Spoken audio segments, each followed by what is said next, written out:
Hello students, welcome to the chapter 5 of your book Footprints Without Feet का lesson Footprints Without Feet में।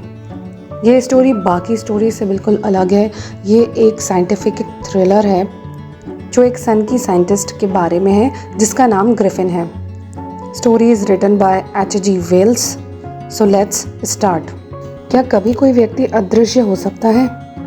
ये scientist की कहानी है जो कि किसी रेयर केमिकल की खोज करता है और ख़ुद को इनविजिबल कर लेता है, पर हाँ उसको फिज़िकली टच किया जा सकता है और उसकी प्रेजेंस भी फेल्ट की जा सकती है। तो वो अपनी इस खूबी का कैसे यूज़ करेगा, देखते हैं। कहानी की शुरुआत में हम देखते हैं कि दो लड़के सड़क पर चल रहे होते हैं कि अचानक ही उनको अपने सामने कीचड़ से भरे हुए पैरों के निशान दिखाई देते हैं, और जो पैरों के निशान थे वो किसी इंसान के थे। अब वो लड़के सोच में पड़ जाते हैं कि लंदन के इस ठंडे टाइम पे शहर के बीचों बीच ये कौन इंसान है जो नंगे पैर चल रहा है, वो इंसान दिख क्यों नहीं रहा।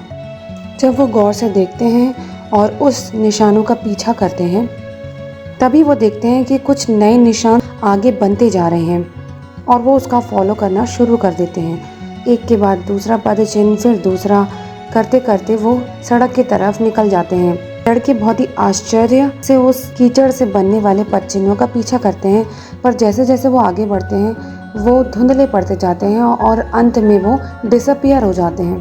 तो यहाँ पर ये समझ आता है कि वो लड़के एक साइंटिस्ट का पीछा कर रहे थे जिसने अपनी बॉडी को ट्रांसपेरेंट कर लिया था। ग्रिफिन एक साइंटिस्ट था जो कि कई सारे एक्सपेरिमेंट्स ह्यूमन बॉडी में करता रहता था उसे इनविजिबल बनाने के लिए। आखिरकार उसको वो रेयर ड्रग मिल ही जाता है जो उसकी बॉडी को पूरा ट्रांसपेरेंट कर देता है, बिल्कुल किसी कांच की शीट की तरह। ग्रिफिन एक ब्रिलियंट साइंटिस्ट था लेकिन एक लॉलेस पर्सन था। नियम कायदे कानून उसके बस के नहीं थे। इसी वजह से उसके मकान मालिक ने उसको घर से बाहर फेंक दिया था और जिसके रिवेंज के तौर पर ग्रिफिन ने उसके घर में ही आग लगा दी थी। अब भीड़ में बिना दिखे हुए चलने के लिए उसे अपने कपड़े उतारने पड़े क्योंकि वो तभी इंसानों की नज़र में आता था जब वो कपड़े पहनता था। लंदन के भीड़ भाड़ वाले इलाके में बिना घर, बिना कपड़े और बिना पैसे के बिल्कुल इनविजिबल वो यहाँ से वहाँ घूम रहा था। तभी अचानक उसका पैर कीचड़ में पड़ जाता है जिसके पदचिन्ह वो लड़के देख लेते हैं। हालांकि ग्रिफिन ने उन लड़कों से अपना पीछा छुड़ा लिया था, पर इस तरह से घूमने के लिए लंदन में बिना कपड़ों के उसने बहुत ही गलत टाइम चुना था। यह बिल्कुल ठंड का टाइम था और लंदन की ठंड तो सब जानते ही हैं, इसीलिए अपने आप को कुछ गर्मी प्रदान करने के लिए वो एक कपड़ों के स्टोर में छुप जाता है। वो जिस वक्त स्टोर पहुंचा था वो लगभग बंद ही होने वाला था, इसीलिए पूरी रात उसको कपड़े पहने देखे रहने के लिए वहाँ पर कोई भी नहीं था। इसीलिए वो कुछ बॉक्सेस खोलता है, उसके रैपर से अपने आप को ढक लेता है और कुछ गर्म कपड़े जल्दी जल्दी पहन लेता है, जैसे कि शूज़, ओवरकोट और एक ब्रिम्ड हैट वो पहन लेता है और बिल्कुल अच्छे से तैयार हो जाता है। अब ये विजिबल हो जाता है। अपने आप को ड्रेस्ड करने के बाद वो बढ़िया कोल्ड मीट खाता है, कॉफ़ी पीता है और वहाँ के स्वीट्स और वाइन का मज़ा लेता है ग्रोसरी स्टोर के, और फिर रजाइयों के एक ढेर में जाके सो जाता है। अगर ग्रिफिन टाइम पर उठकर सुबह वक्त से स्टोर से निकल जाता तो सब कुछ सही चलता, पर ऐसा नहीं हुआ। उसके उठने के पहले ही दुकान खुल चुकी थी और वहाँ के असिस्टेंट्स ऑलरेडी मॉर्निंग के लिए आ चुके थे और उनमें से कुछ ने ग्रिफिन को देख लिया था। जाहिर है वो उसका पीछा करना शुरू करते हैं और अपने आप को बचाने के लिए ग्रिफिन पैनिक हो जाता है और जल्दी जल्दी अपने कपड़े उतार कर फेंकने लग जाता है और इसके बाद वो खुद को इनविजिबल कर लेता है जनवरी की ठंडी सुबह में। अब वो डिसाइड करता है कि वो एक थेरेटिकल कंपनी में जाएगा जहाँ पर उसे कपड़े मिलेंगे, साथ ही साथ एक बहुत बड़ा खुला स्पेस मिलेगा जहाँ पर उसे ढूंढने वाला कोई नहीं होगा। वो छुप जाता है ड्रूरी लेन में जो कि सेंटर था थिएटर वर्ल्ड का। ड्रूरी लेन में उसे एक सुटेबल शॉप मिल जाती है जिसमें वो अपस्टेयर्स लेकर ऊपर जाता है और अपने चेहरे पे बैंडेजेस बांध लेता है, डार्क ग्लासेस लगाता है और एक नकली नाक और दाढ़ी और मूंछ के बाल भी लगा लेता है और एक बड़ी सी टोपी लगा लेता है। अब वो सोचता है कि यहाँ से निकल जाता हूँ बिना किसी की नज़र में आए, पर ऐसा करते हुए वो शॉपकीपर से टकरा जाता है। बाद में वो शॉपकीपर से उस दुकान में जितना भी पैसा मौजूद था वो लूट लेता है।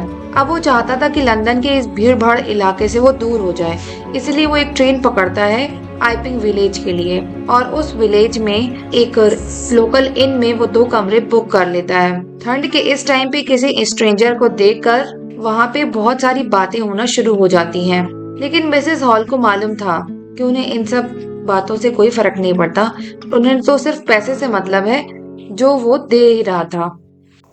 मिसेस हॉल जो उस इन की मालिक थी वो उससे बात करना चाहती हैं और उसके इस अजीब से अपीयरेंस की वजह पूछना चाहती हैं, लेकिन वो वहाँ कोई भी जवाब नहीं देता। बलजाय इसके वो कहता है कि वो एकांत के लिए आया है और वो चाहता है कि उसके काम में उसे कोई डिस्टर्ब ना करे और उसका ये जो अजीब सा अपीयरेंस है वो एक एक्सीडेंट की वजह से है। मिसेस हॉल समझ जाती हैं कि उनका क्लाइंट एक अजीब सन की साइंटिस्ट है और वैसे भी उसने होटल के सारे पैसे एडवांस में दे दिए थे, इसीलिए मिसेस हॉल उसकी अजीब आदतें और उसका गुस्सा मैनेज कर लेती है। पर जाहिर है कि चुराए हुए पैसे बहुत ज़्यादा दिन नहीं चलने वाले थे, इसलिए ग्रिफिन एडमिट करता है कि उसके पास अब कैश नहीं है, लेकिन जल्द ही उसका एक चेक आने वाला है। इस तरह से ग्रिफिन होटल में कुछ और दिन रुक जाता है। एक सुबह अचानक से अजीब वाक़या होता है जब इनके बगल में रहने वाले क्लर्जीमैन और उनकी वाइफ कुछ आवाज़ों की वजह से उठ जाते हैं।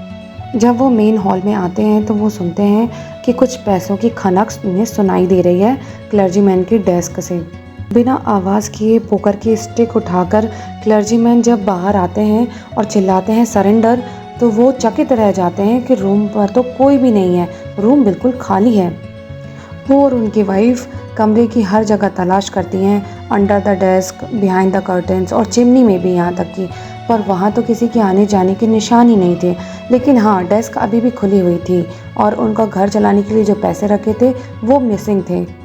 इस अजीब वाक्य को क्लर्जीमैन बार बार दोहराते हैं। उस दिन होटल के मालिक और मालकिन सुबह जल्दी उठ गए थे और उन्हें ये देखकर बहुत आश्चर्य हुआ कि साइंटिस्ट के कमरे का दरवाज़ा कुछ ज़्यादा ही खुला हुआ है, जो कि हमेशा शट रहता है और हमेशा लॉक रहता है। और किसी के भी कमरे पे एंटर होने पर वो एकदम नाराज़ हो जाता है। होटल के मालकिन जो थोड़ा नोज़ी थी, इस अपॉर्चुनिटी को जाने नहीं देना चाहती और सोचती है कि चलो कमरे में झांक के देखा जाए कि क्या हो रहा है। जैसे ही वो कमरे में जाती है और उस अपनी इन्वेस्टिगेशन स्टार्ट करती है, वो देखती है कि बिस्तर एकदम ठंडा है, जिसका मतलब है कि साइंटिस्ट काफ़ी देर से वहाँ से जा चुका है। लेकिन उस अजनबी के कपड़े, बैंडेजेस, सब कुछ वहीं रूम पर ही पड़े हुए हैं। अचानक से मिसेस हॉल अपने कान के पास एक स्निफ को सुनती हैं। थोड़ी ही देर में बेड पोस्ट में जो हेड टंगा हुआ था वो आकर उनके चेहरे से टकराता है। बेडरूम की जो चेयर है वो अचानक से रॉक करने लग जाती है और आकर ठीक उनके पैरों के सामने गिर जाती है, जिसकी वजह से वो और उनके हस्बैंड कमरे की दरवाजे की तरफ बढ़ने लग जाते हैं और अचानक से दरवाज़ा बंद हो जाता है उनके चेहरों पे। मिसेस हॉल तो सीढ़ियों पर गिरने ही वाली थी। अब उनको यकीन हो जाता है कि ये कमरा भूत प्रेतों से भरा हुआ है और पता नहीं कैसे पर ये अजनबी इन सब की वजह है। वो दुख में बताती हैं कि कैसे वो चेयर उनकी बूढ़ी माँ की थी, जिस पर वो अक्सर बैठा करती थी, और इस अजनबी ने उनकी आत्मा को मेरे खिलाफ कर दिया है। नेबर्स भी उनको यही बताते हैं कि ये सब एक विच क्राफ्ट यानी काले जादू की वजह से हो रहा है। क्लर्जीमैन के यहाँ हुई चोरी के बारे में पता चलता है तो सबको शक उस स्ट्रेंज साइंटिस्ट की तरफ ही जाता है और शक यकीन में तब बदल जाता है जब अचानक से साइंटिस्ट के पास पैसे आ जाते हैं, जबकि अभी कुछ ही टाइम पहले उसने बताया था कि उसके पास कोई पैसा नहीं है। एकदम शांति से विलेज के कांस्टेबल को बुला लिया जाता है, पर कांस्टेबल का इंतज़ार मिसेस हॉल से कहाँ होता, इसीलिए वो सीधा साइंटिस्ट के पास जाती हैं, जो कि अचानक से मिस्टीरियसली उस खाली बेडरूम में, जो कि लॉक्ड भी था, अपीयर हो जाता है। मिसेस हॉल उससे चिल्लाते हुए पूछती हैं कि मुझे बताओ कि तुमने मेरी कुर्सी के साथ क्या किया है।